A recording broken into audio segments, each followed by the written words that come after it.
A new, grim champion arises. The Dark Crusader.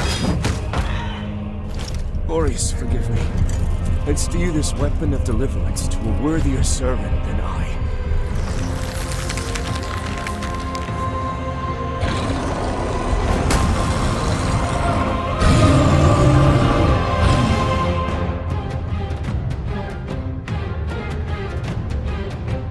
Lords of the Fallen is the newest Souls-like on the block, and it does some pretty interesting things. The game has two worlds which you go between pretty seamlessly, but we'll get into that later. If Lords of the Fallen sounds familiar to you, you're probably thinking of the 2014 game, which kinda sucked. This game is technically a sequel set 1,000 years in the future, but they don't really share anything in common but some lore. So overall it's a fresh start, and unlike the first game you actually get to create your character this time, with no voice protagonist, keeping more in line with the Soul genre. You play as the lamp bearer and you wake up to someone offering you the Umbral lamp and sending you on your way. I love the art style in this game, heavily utilizing Christian symbolism with crosses, thorns, and halos.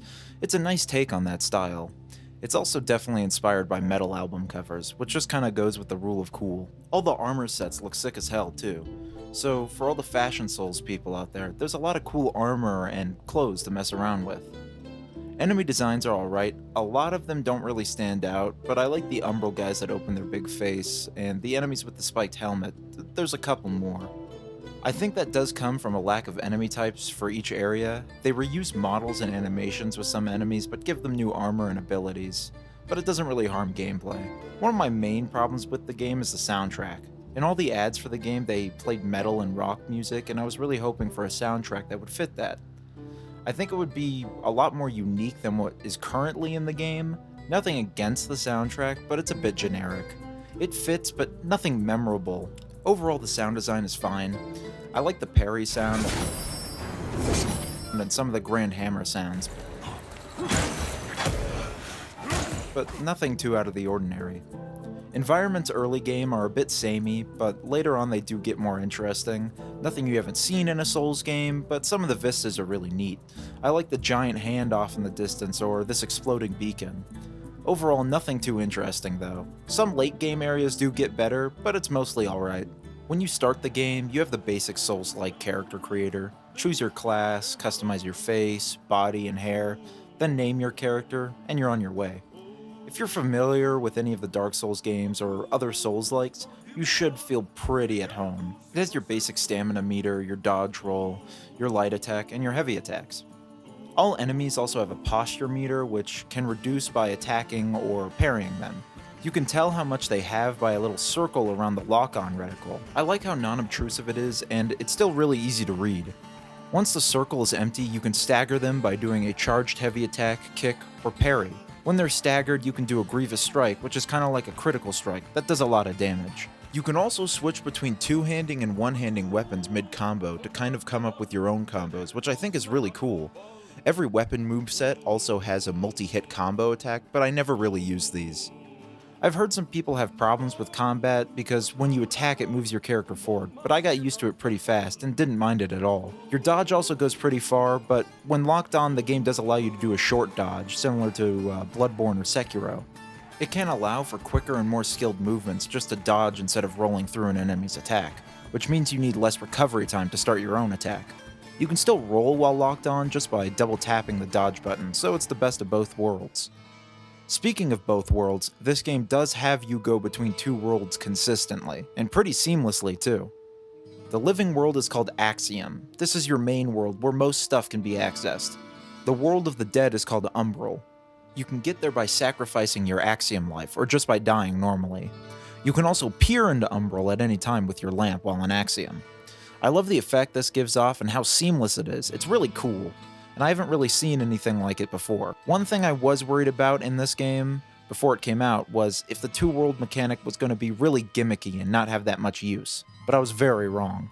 The lamp and Umbral are so well integrated into exploration, you will be locked out of moving forward and have to go into Umbral to get to the next area, and There's so many materials that you can find in Umbral, like the material to upgrade your lamp or your sanguinarix, which functions as your Estus flask. There are plenty of pathways and items you can only get to in Umbral, and some doors or paths might be blocked by an Umbral entity.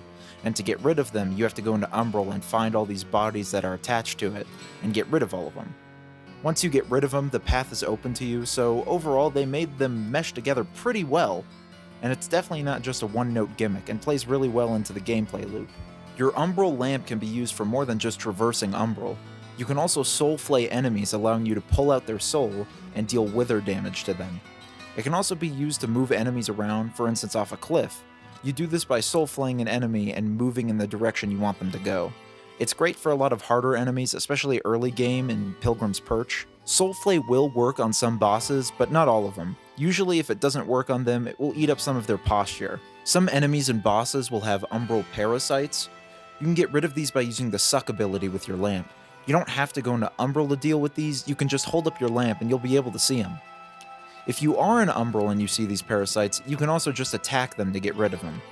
The game also has your usual Souls-like consumables like salts that give your weapons various elemental effects, bombs to increase resistances, and stamina regen items.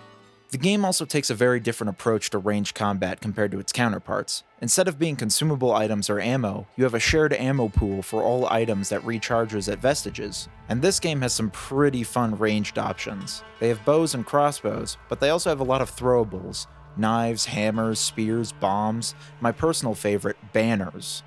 I hope more Souls-likes in the future have these because they're just fantastic.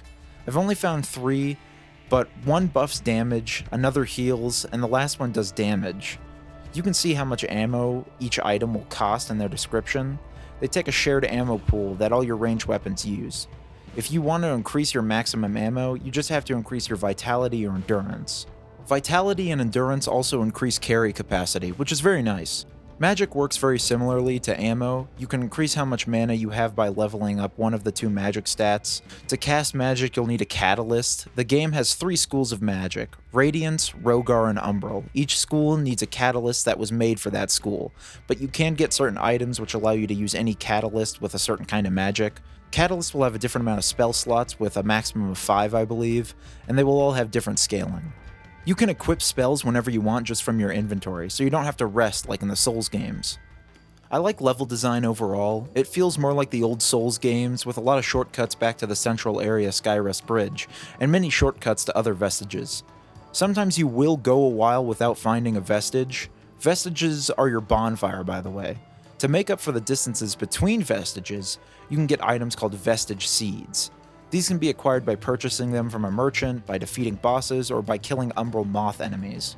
You can only plant seeds in umbral flower beds. These will be spread around in a myriad of areas, before bosses, hard areas, or right next to vestiges. The reason these can show up very close to vestiges is in New Game Plus. In New Game Plus, it starts removing vestiges. In New Game Plus 1, it removes 9, in 2, it removes 18, and in 3, it removes all of them. You can also enter New Game Plus 0, which keeps everything the same level, nothing gets harder, and no vestiges are removed, which allows you to go and do all the quests and endings really easily. The game has 3 endings, and for each ending you do get a new starting class, which I hope more Souls-like start doing that, like Remnant 2 does as well. The game has a decent amount of weapon types, but some of them do share movesets. My only problems with weapons in this game is pretty much just the movesets. I wish there were more. It's not a big problem, but with more playthroughs and different builds, I think it could get stale. Combat is still really fun though, and weapons do have good feedback. Overall enemy design is definitely not on the level of something like FromSoft, but it's not bad either. For most of the game you'll be fighting the same types of enemies with slight variations and some different abilities. You pretty much see all the enemy types in the first 5 to 10 hours. But they're still fun to fight, and you won't really notice until repeat playthroughs or if you're really looking for it. I wish bosses were a little more interesting. A lot of the designs are just kind of big people. It would be cool if there was a little more beastly things and things of grand proportions to fight, but boss fights are still fun. It does have a decent amount of mini boss fights that just make a harder enemy that you can come across on the outside into a boss. It also has forced invasions, which have their ups and downs. I personally like them, but I know some people don't. If you really want to get rid of them, you can just go into offline mode, but then you can't summon co-op partners, so it's up to you. The game's netcode definitely still needs some work. Co-op isn't that bad, but PvP can be really bad. Not for the host, but for the invader. You can try to dodge out of an attack, but you'll be sucked right back in. They have made it better compared to the beginning, but it still needs work. Lords of the Fallen definitely has some of the best co-op though in Souls-likes, not counting the Elden Ring mod. The only game that does it better is probably the Remnant games. It allows you to stay with your friend or random for as long as you like, and if you die, the host can revive you. You can't revive the host, but I still like it more than the base Souls co-op. You don't share progress with the host, so if you were expecting that, it's not how it works. Which I don't mind at all. The game also has crossplay with console and PC, but not console to console, so if you have a PS5 and your friend has an Xbox, you can't play together. But if your friend has an Xbox or PlayStation and you have a PC, you can play together. Weird, but still cool to see more games going crossplay. Performance overall was great for me. Next to no frame drops and no stuttering. I did crash a few times, but it was only when trying to join people online. I'm playing with an i7 and GTX 1080 with 36 gigs of RAM, and I was able to run the game on medium to low, and it still looked great.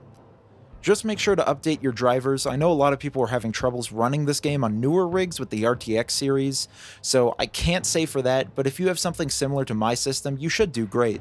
I do just want to give a little shout out to the developers. Pretty much every day the game was out, it got a patch, and it feels like the developers really care, adding in different new game plus modes, and just I feel like they're really listening to the community, which is a nice thing to see. The developers are also planning to allow customization of New Game Plus runs with different modifiers like item randomization and permadeath. They said they'll try to get that out by the end of the year, and honestly, it just sounds like it's going to make the game even better. The story in this game is definitely a Souls-like story. Nothing super blatant or, in my opinion, a lot to follow. It's a lot in the lore and a lot in the side stories, which are kind of the best parts of these games. The main gist is that you need to purify all the beacons, but there's 3 endings, so to do 2 of them, you have to do other things than purify them. I'm not really going to get into it that much. If you like looking into the lore and just general Souls-like storytelling, I think you'll mesh with this. I don't know because I haven't really looked into the lore, because I'm just not really into that much, but from the little I've seen, it seems like it could be fun. I had a lot of fun with this game and would definitely recommend it.